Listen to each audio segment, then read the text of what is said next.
Welcome into the Husker247 HoopsCast. I am Mike Schaefer, joined by Brian Christopherson. And I think for the first time in show history, we have a guest with us. And not only do we have a guest, have the voice. It really is the guest. We have the voice of Nebraska men's basketball, Kent Pavelka, joining us here on the Husker247 HoopsCast. Kent, welcome. Thanks for being the first guest here. What's the occasion? I mean, why are you breaking format and having a guest? We talked about doing this last year, and then I never managed to send you a message before the season started. And then it felt like it would be a non-starter with as busy as you were going to be during the season. So then we decided we were going to make it right this year. So that's effectively how it happened. You've never had a guest on the podcast? No, we started it last year. We were like, this team could be interesting. It was probably the first week of November, and Brian and I were thinking there was something to that Nebraska basketball team.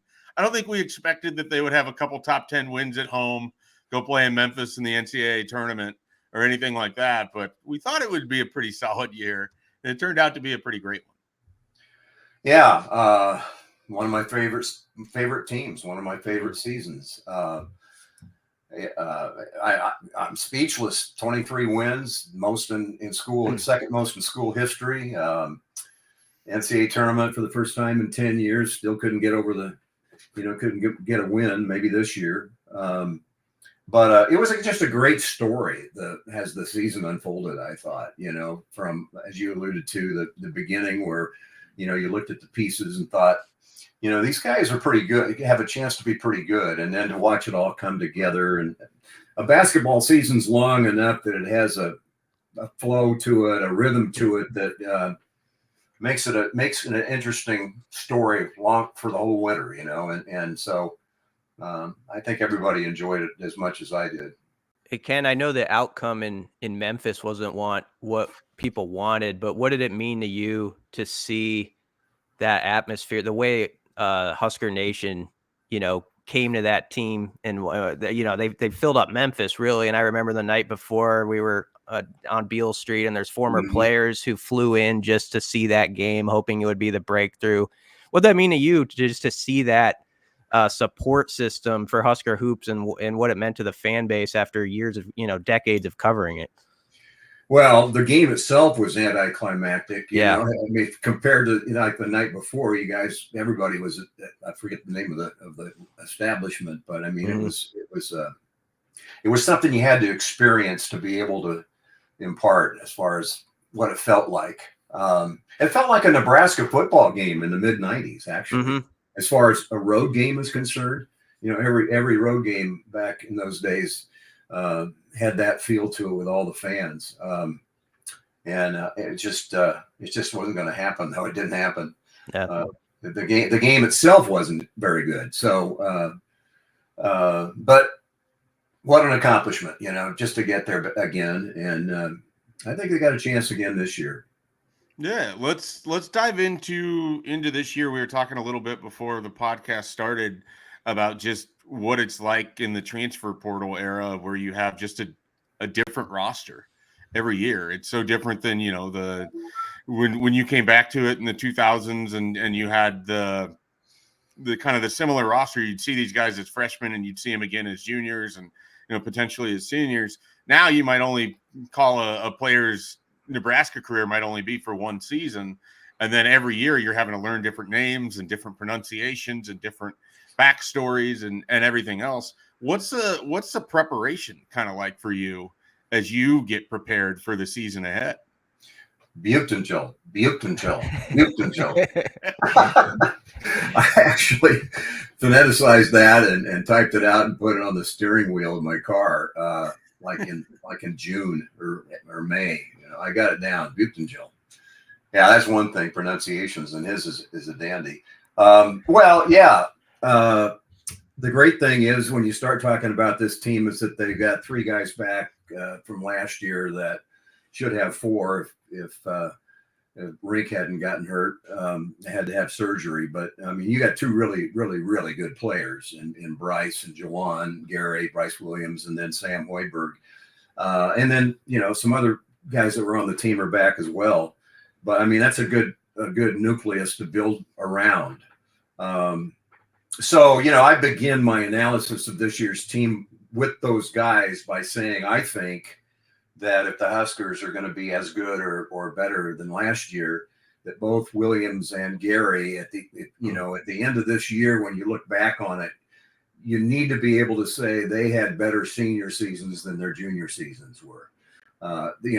It's not going to happen if they take a step back, and I don't expect that to happen. But I think you need to see them, better than they were last year. And then I think you need a third guy on that same level. And I think there are a couple of guys that they've added to the mix, 2 or 3 guys that could be that third guy as far as, when you're playing a Big Ten schedule and Big Ten opponents, it's one thing to have a couple of guys that are really good that you've got to defend. But if you've got 3, and I think Berke Butenjel has a chance to be that guy. And then, of course, they've got, I've watched him in practice, and he's got the tools. He's got everything you need. Maybe not as great an outside shooter as you'd prefer, but he's got a beautiful stroke, and I think Hoiberg will be able to help him improve. So I start with him when I think about who could be that third guy on the floor for 30 minutes, or 27 minutes, along with Williams and Gary. But then you've got, the thing you've got this year that you didn't have last year is you've got a point guard and you've got a center. You got 2 point guards this year, Ulis and Worcester, and then and two legitimate posts, and Andrew Morgan and Braxton Mia. You didn't have a point guard last year. At the end of the year, Bryce Williams was playing point. Mm-hmm. So I think that they've got all the pieces this year, and they've got depth as well. I think there legitimately are 11 guys that can help you. And of course, you're not going to have an 11-man rotation, but that'll get whittled down. Nature will take its course, and we'll eventually see 7 or 8 guys get most of the minutes. How well do you think Fred has done at, kind of figuring out this transfer portal era, and he's has veteran teams? Like, he's been able to stack veteran teams on top of each other. They're new to us, some of these guys, but they're all experienced college basketball players. And it also seems like, I don't know, to me, Ken, it feels like he's found guys that he knows this Husker fan base will get behind, the way they play and sort of their effort and all that stuff. Yeah, I think if you look back at those first 2 teams or 2.5 teams that kind of came around that third season in the second half of the year, he was in a position of having to take guys that, he had to take guys that maybe he wouldn't take today. And I'm not casting aspersions on any of those players, but it's pretty obvious they've got a better roster now than they had those first 3 years. And one of the things, all of it's been said a million times, and it's kind of cliche, but the culture now is way different than it was back then, and he's recruiting to that culture. I don't think they're going to take anybody that's going to be a problem. Mm-hmm. I've met all these guys, and I think they all fit in really well. So, and along with that, he's been able to find guys that have the skill level and the particular talents that he needs to fill in with. And I think he's done a masterful job of that. You're in a kind of a unique position where you talk to Fred every game night. You're doing a post-game radio. Sometimes you're doing pre-game shows and interviews with him. How have you kind of seen him evolve since he's come back to Nebraska, took over, had those rough early seasons, and then started to have some success late? How have you sort of seen him evolve in this role? He's always been a veteran coach, but it's hard for anybody, even guys who have coached in the NBA, to not have success. And they really struggled those first couple years. Yeah, they did. I think one of the biggest things about Fred is that he's a lot like Osborne was kind of unflappable. He pretty much even keel all the time. I go back and think about how he appeared in those first 2 or 3 seasons, really not much different than he does now. I don't think I think internally he was not happy with the numbers, the wins and losses, but he's not a volatile guy in terms of his temperament, either, I don't think, internally or externally. So you got that going for you if you're Fred Hoiberg. I mean, I've seen a lot of coaches, and you guys have too, who are just handfuls in terms of their personalities. And he's just I mean, you can't say enough about what a good human being and excellent coach he is. So I don't really see him any different than I did those first couple of years. Obviously, it has to have been a real satisfying thing last year to do what they did, and coach of the year, finished 3rd in the league, overachieved if you believe the preseason polls, and they're kind of in the same position this year. Everybody's looking right past him, but he's a good dude. He really is. Speaking of those preseason polls, what's sort of your thoughts on this new look Big Ten? Obviously, the 4 new teams, but Indiana took their medicine last year, and it seems like improved their roster. Rutgers has added some big recruits. But as you look at the layout and what's ahead of Nebraska's competition, how do you kind of size it up going in? Well, it's kind of the same thing every year. I go down and watch practice, and somehow or another I walk away, and I've got it figured out in my mind how they can, they're going to be really good. Mm-hmm. And I try to be objective about that, and I think they can be really good, but you always forget about who they have to play. Yeah, especially in the conference, it's just unrelenting. So, but he outcoached a lot of guys last year, mm-hmm. out-schemed them along with his staff, Nate on the defensive end, and Adam and Ernie. So I think they're capable of doing that a lot. Throw 2 teams out there that are approximately even in terms of talent. I'll take my odds with Fred in terms of being able to out-scheme somebody. So we'll see. The thing that happened last year that needs to happen again, in my opinion, is that intangible thing with a team, particularly a basketball team, I think, is they had that edge that you can't really put into words. And, it was just palpable at home games.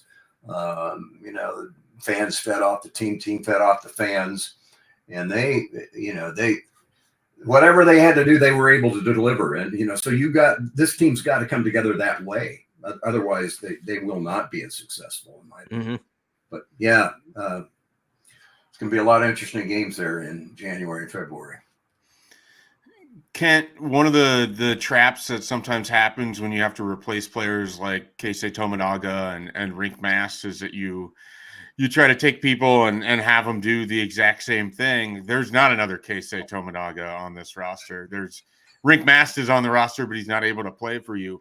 In what ways do you think this Nebraska team is going to look different, and how can that be a good thing for how they're going to play in 24-25? Well, let's start on the defensive end instead of the offensive end. I think the thing they've got going for them this year is there's a couple of guys, I'm not going to name them, but you're not going to have to cover up for them on the defensive end. I don't see anybody on the roster who's going to be on the floor who has those kinds of liabilities. So that's number one. I think that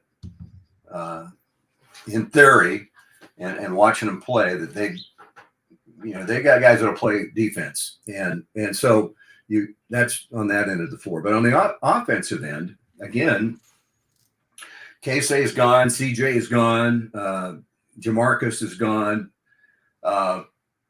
You've got to be able to find some guys that can shoot the ball similarly to CJ and Keisei. I think they've got that in Sejan and Griffiths. Don't forget Bryce Williams. He was really good at the end of the year last year. So you got 3 guys there that can really shoot it.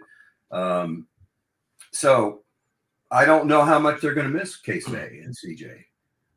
With that being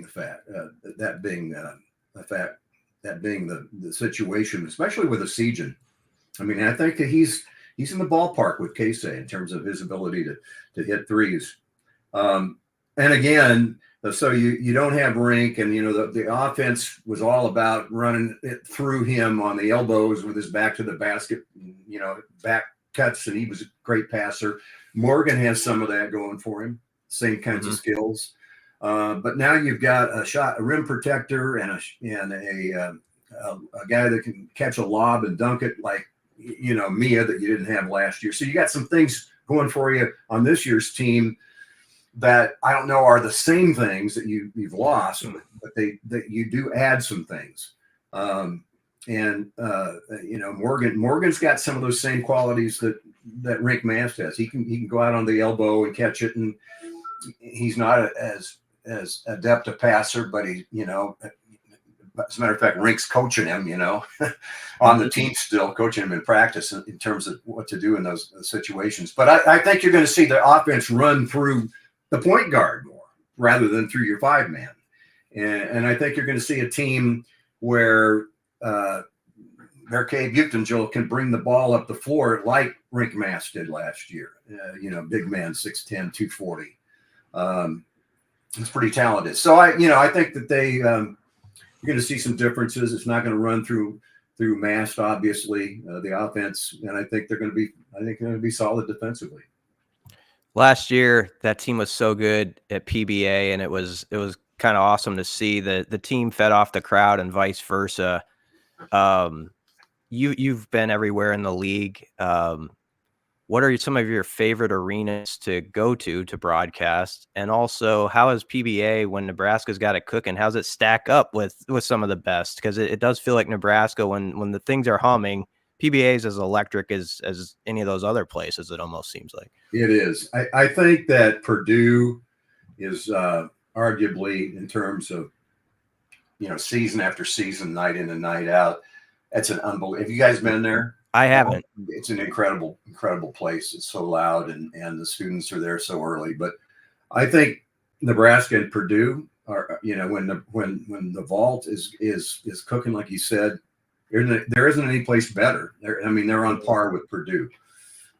Michigan State can be really good.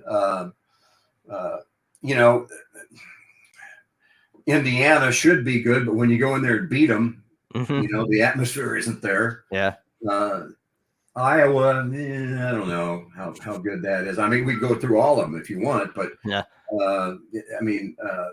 Michigan, not a crazy place. Ohio State's not, nothing to write home about in this conversation. Penn State's pretty bad. I was at Washington years and years ago, and Oregon years and years ago. We'll see about that. But I guess the point is these teams got to come in here, right? And you talk about the perfect record in the conference. Only one loss at home all year long last year. Something similar's got to happen this year. I hope, in terms of being difficult to beat Nebraska at PBA. Kind of a follow-up to that, fans just love your big calls when things are rolling and all that. Is it almost like a little out of body? Or do you always know what you're even saying? I mean this in a flattering way. Yeah.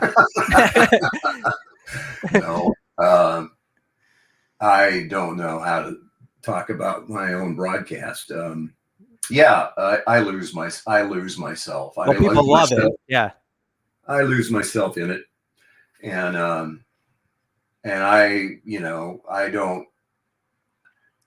don't want to take away from the game itself. I just hope that what it feels like listening to it is what it feels like being there and watching. You know what I mean?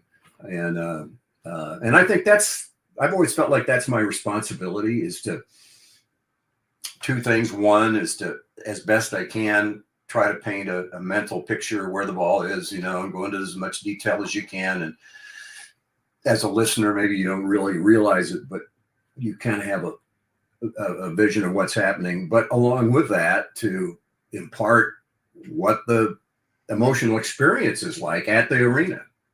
you know? Mm-hmm. And so I think you got to, I feel like I want to do both things. And on the road, you know, you got a different kind of set of circumstances as far as,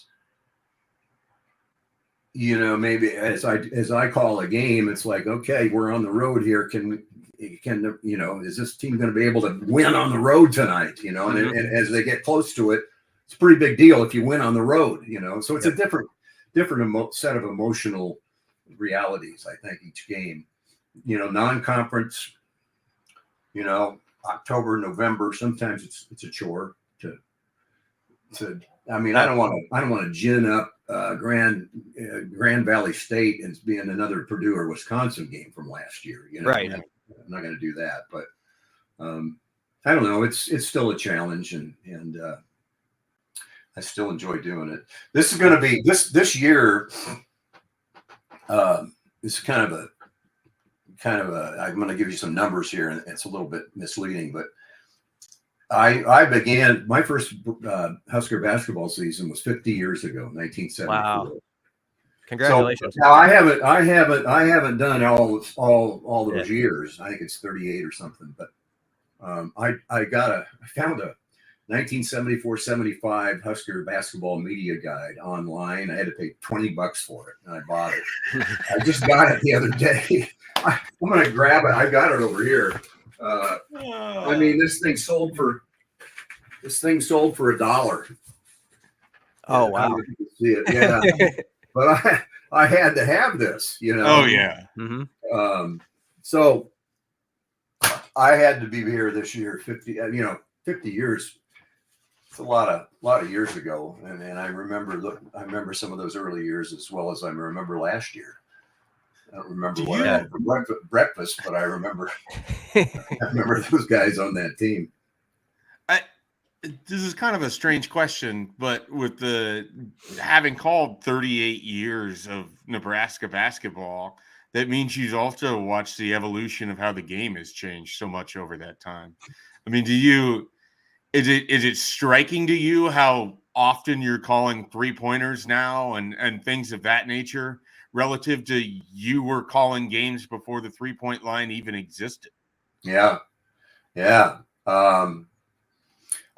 Shot clock, you know, they didn't have a shot clock. And when Joe Cipriano got sick and passed away, Mo Iba took over, who I think is the most underrated coach in Husker basketball history. I feel really bad that he's not been embraced more. But because he was really good, but he was also kind of boring. I mean, it was like, you know, he knew when he was playing Kansas or Kansas State or Missouri that in terms of pure talent, you couldn't run up and down the floor with him. So, you know, he held the ball and, you know, just wore teams out on defense. And you know, that wasn't real exciting basketball to a lot of fans, but he emphasized defense. And so you had that going on with a lot of teams, you know, that they had to play that way against better teams. Now you can't because you got the shot clock and then like the 3-point line. There'd be some different guys in the record book if you go back and you got the shot, you know, the shot charts from those games and their careers. They'd probably be, you know, a number of them would be way up on the 3-point list. But there's that, and then of course we got now NIL and the transfer portal and everybody's getting money. You know, I mean, good money, except the broadcasters. Does that ring a bell with, you know, in the media, right? Yeah. You know, I sit on the airplane. I used to think riding home on the airplane, after a game coming back from Penn State or, you know, somewhere, Rutgers, realize you're going to get home at 3 a.m. and then I got to get in the car and it's 3 feet of snow and I got to drive to Omaha and think, what am I doing? You know, and then I look around and I see, you know, Miles up there. Well, I know what he's doing. He's making a lot of money, right? You know, it makes sense why some of these guys are in it, right?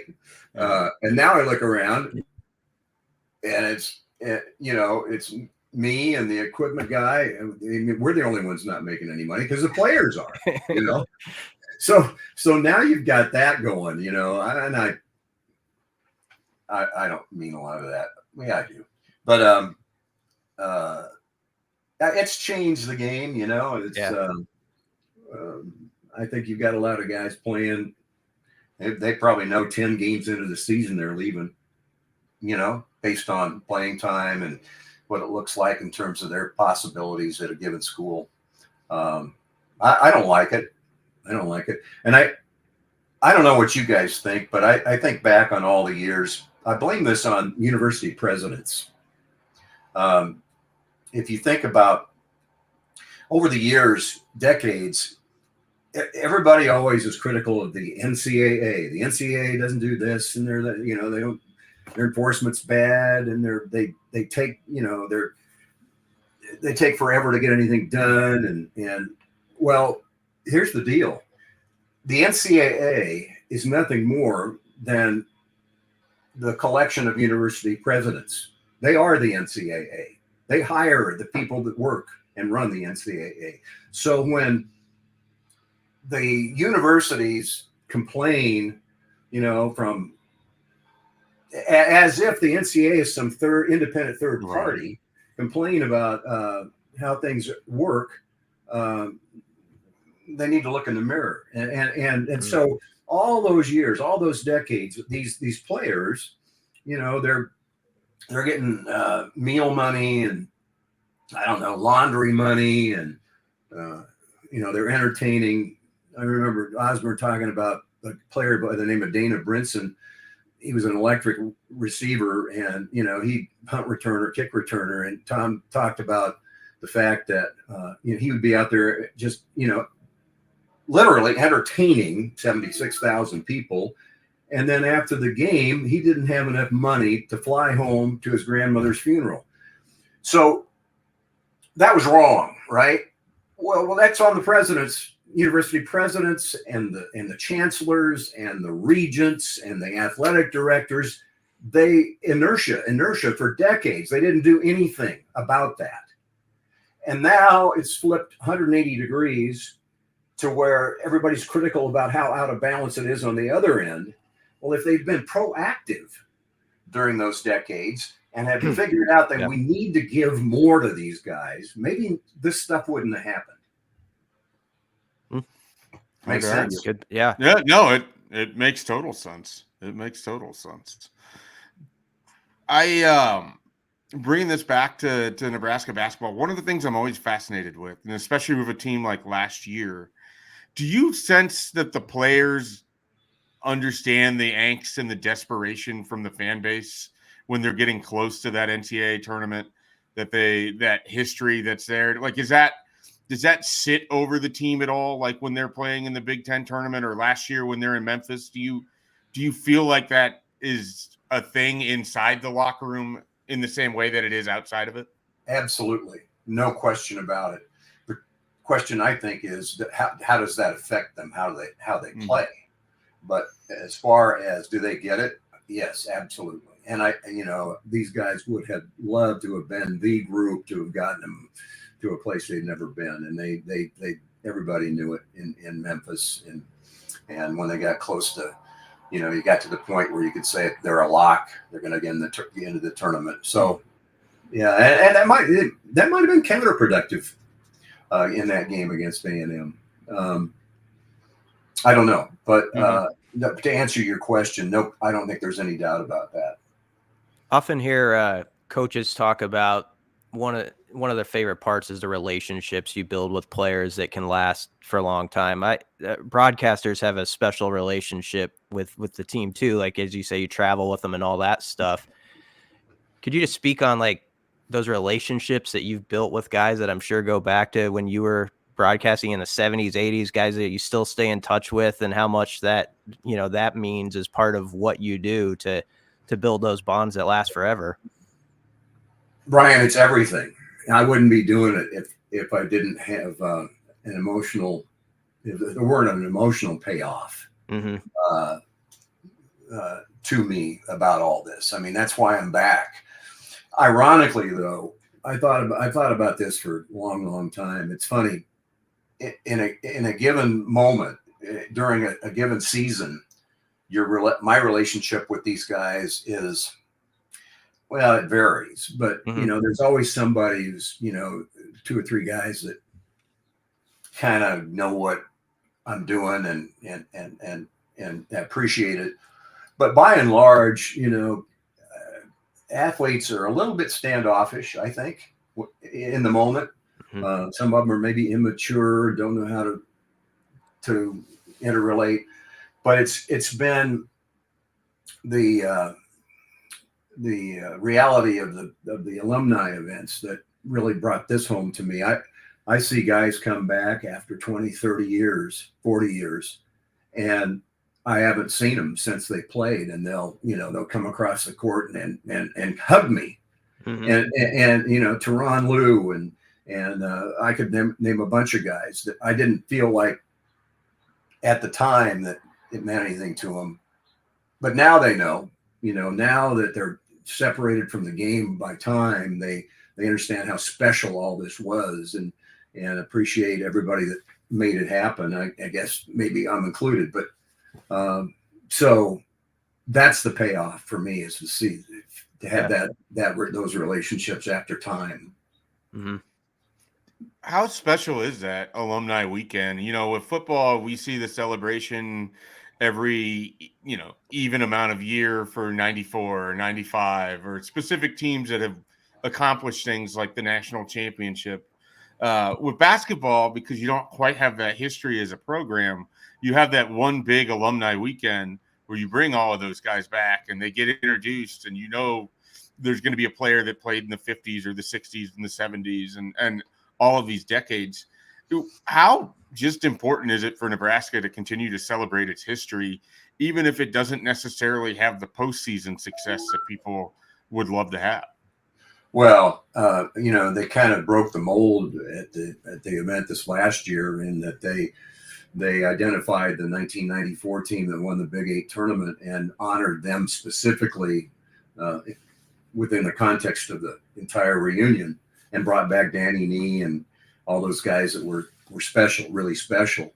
And that I think if you do, you identify certain years and honor certain teams, that helps. But I'm telling you, at the event this year with Nee there and all those guys, it was emotional for a lot of us. It certainly was for me. It wasn't just, let's go get our jackets and walk out onto the floor and go home kind of weekend. I mean, it was pretty cool. And Nee himself, I think it was for him. I'm so glad he came back, because he's not held with the esteem that I think he deserves. He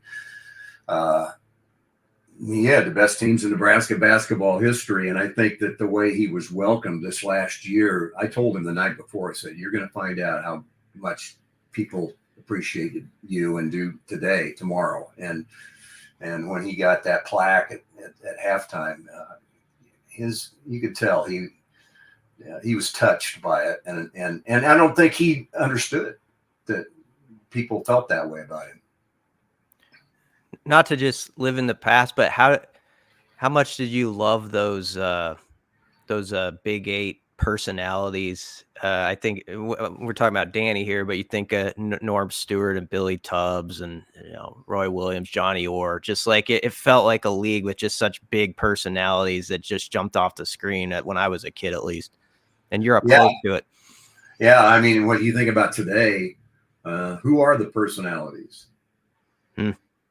Who are the personalities in the Big Ten? Yeah. Izzo, right? That's kind of it, right?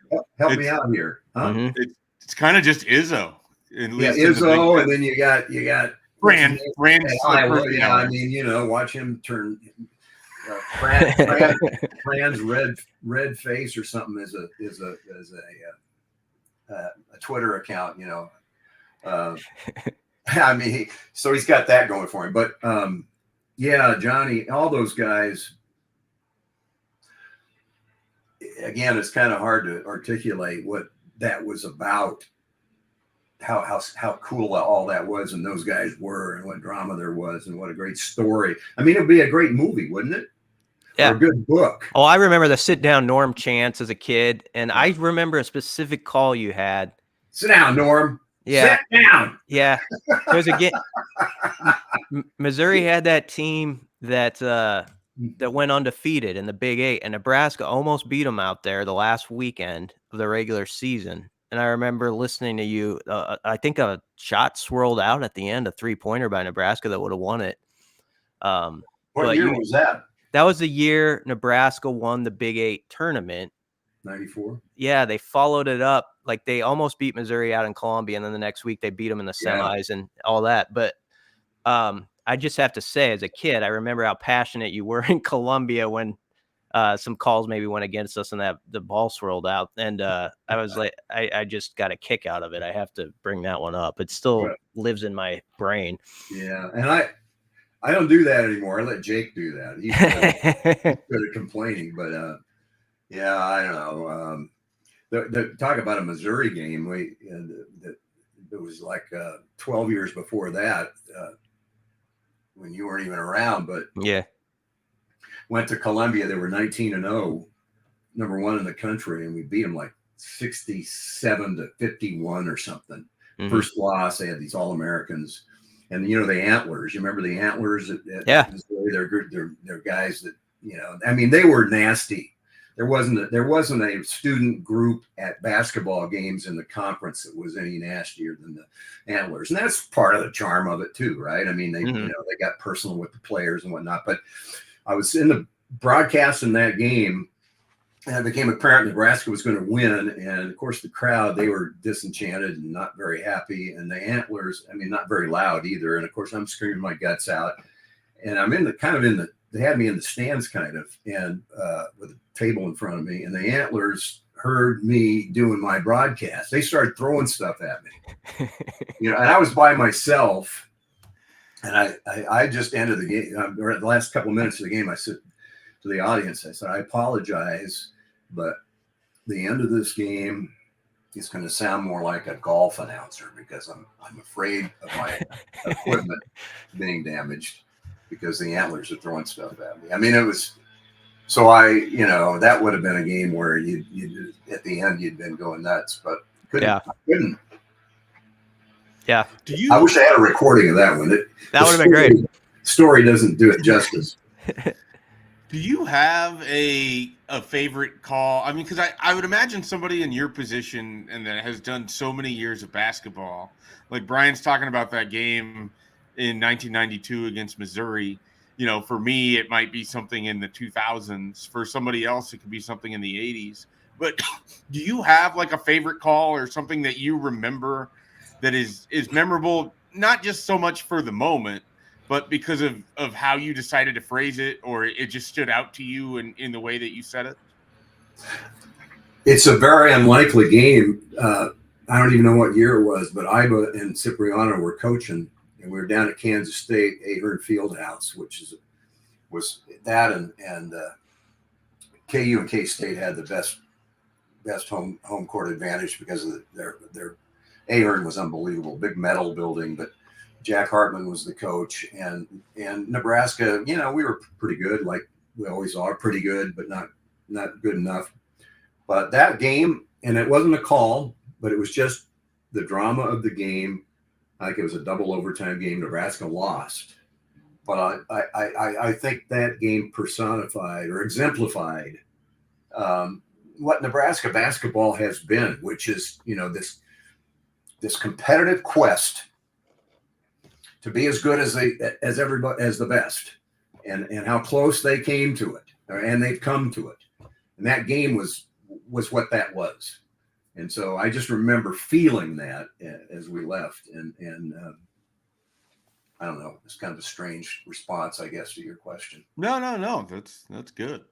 But what turned you into broadcasting, Kent? Because obviously you have had a great football broadcasting career too. Do you remember like what age you were when you're like, I want to do this, you know, my whole life?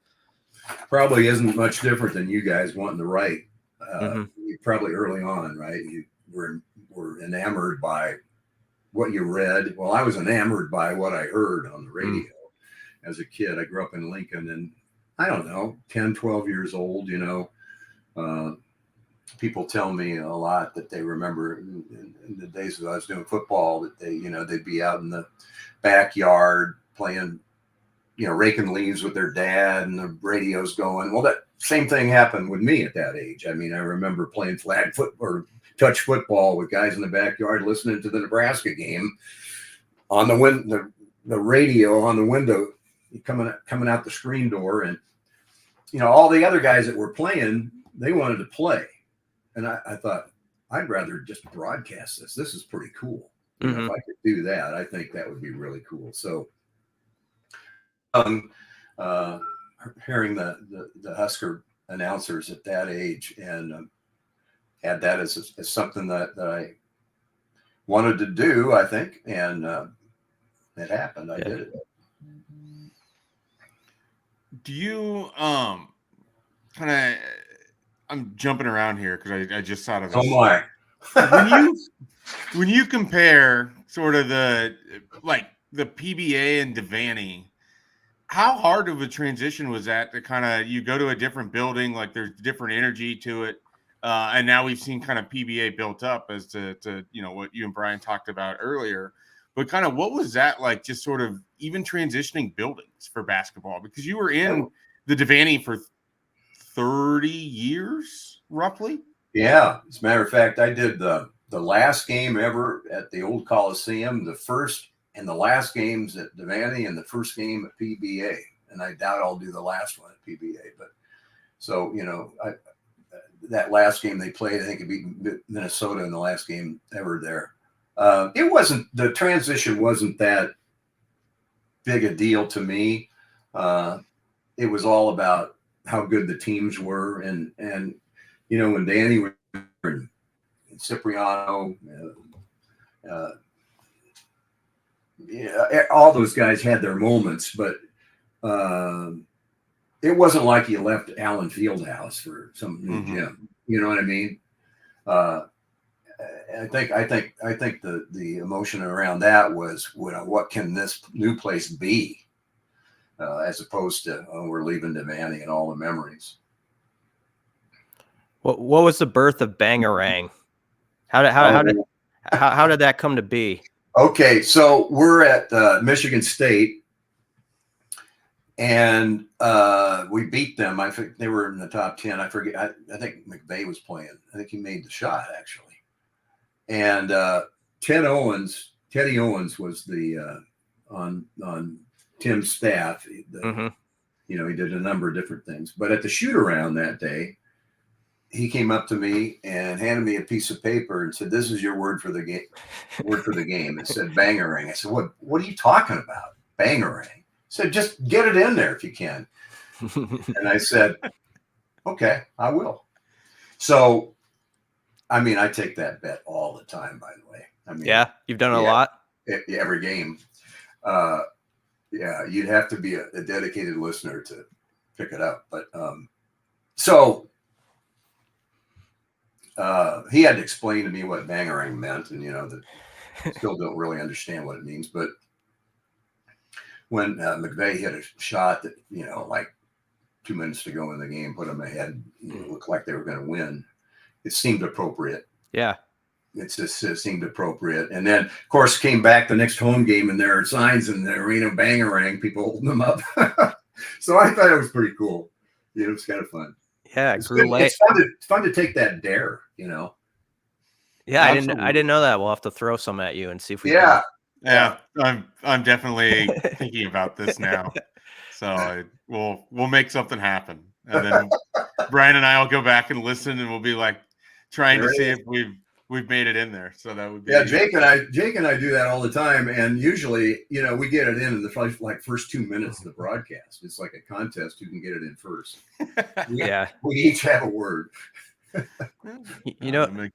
When I was a kid, like 2 or 3 of the football games were on TV, and the rest you listen to on the radio. It's just a different animal now with everything televised. But how much does it mean to you that I see and hear it all the time? People want to listen to the radio broadcast. They might have the game on in front of them, but they want to hear you. And obviously it's changed, like with TV putting everything on now, but it's still like people seek you out to listen to you. That has to be kind of special. That means something like that.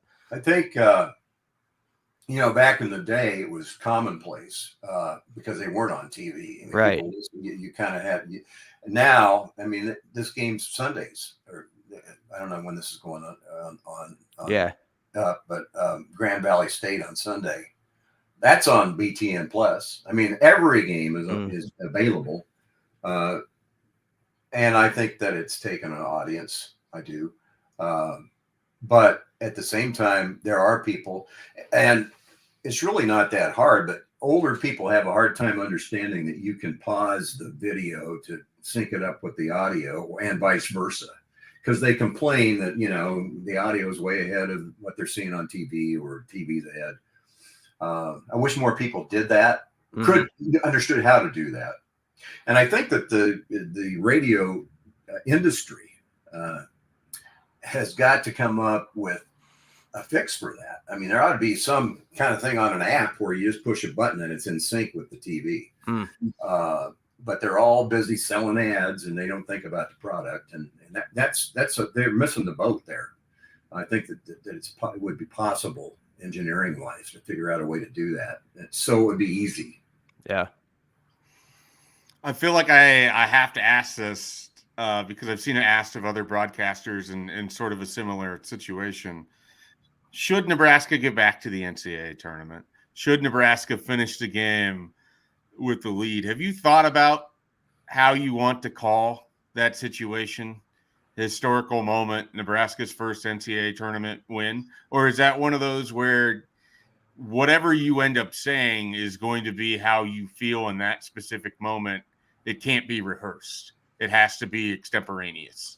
Well, I have somewhere on my computer here, and if I saved it, something printed out, I had some notes about that ready to go in Memphis. But, when it happens, if it happens, I have a feeling that those notes are going to go by the wayside. That it's just going to be, it's got to be the moment, like you said. And I don't know if I'll be around when that happens, but maybe this March. There you go. Maybe this March. Maybe this March. I think that's that should be the slogan. Maybe this March. There you go. 24-25 Nebraska basketball. Brian, do you have anything else you'd like to No, get in here? That's a good way to end it, I think. Really, Can't it was we really fun. Appreciate Yeah, your time. I enjoyed it too. Thanks, fellas. Yeah, this was a great time. Of course, you can catch Kent as the voice of Nebraska basketball. They got their first game on Sunday against Grand Valley State in an exhibition. And then the season kicks off in November. Is there a particular non-conference game that you look forward to? I know the slate's a little bit, I don't want to say down, but it's maybe not as strong as it has been in the past. But is there a non-conference game that you're excited to see this year? There's always a game against another Division I program in the state of Nebraska that stands out to me in terms of opportunity. I'll just put it that way. Yeah, I think that's the answer everybody wants to hear. Everybody wants to hear. All right, Kent. Well, thank you again for joining us here on the Husker247 HoopsCast. For Brian Christopherson, I'm Mike Schaefer. We appreciate your time. We invite you to check out everything we have going on at Husker247.com. We'll be back next week with another Husker247 HoopsCast. And, of course, we'll have more Husker247 content